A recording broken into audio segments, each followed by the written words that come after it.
কিডনিতে সমস্যা থাকলে খাবার বাছাই করতে হয় খুব সচেতনভাবে। নিচে দেওয়া হলো কী ধরনের খাবার খাওয়া উচিত এবং কি কি এড়িয়ে চলা উচিত। কিডনি সুরক্ষিত রাখতে যে খাবারগুলো খাওয়া ভালো: 1. কম পটাশিয়াম ও কম ফসফরাসযুক্ত সবজি ও ফল, ফুলকপি, বাঁধাকপি, শসা, আপেল, আঙ্গুর, স্ট্রবেরি, ব্লুবেরি, পেঁপে। 2. কম প্রোটিনযুক্ত খাদ্য। অবশ্যই ডাক্তারের পরামর্শ অনুযায়ী আপনার যতটুকু প্রোটিন প্রয়োজন সে অনুযায়ী খেতে হবে। প্রয়োজনের অতিরিক্ত প্রোটিন কিডনি রোগীদের জন্য ক্ষতিকর। সাদা চাল, সুজি, আটার রুটি, ডিমের সাদা অংশ। 3. পর্যাপ্ত পরিমাণে পানি খেতে হবে।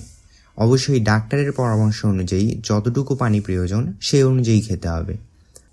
শরীরে ফ্লুইড জমে গেলে পানি সীমিত পরিমাণে খেতে হয়। 4. কম সোডিয়ামযুক্ত খাবার। লবণ কম পরিমাণে খেতে হবে। প্যাকেটজাত ও ফাস্টফুড খাবার এড়িয়ে চলুন।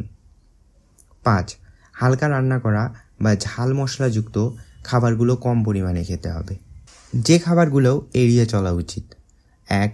উচ্চ পটাশিয়াম ও ফসফরাসযুক্ত খাবার, যেমন কলা, আম, টমেটো, আলু, মিষ্টি আলু, দুধ, ছানা, দই, বাদাম, চকলেট, বীজ জাতীয় খাবার, ফিশ বা মাংস বেশি পরিমাণে খাওয়া যাবে না।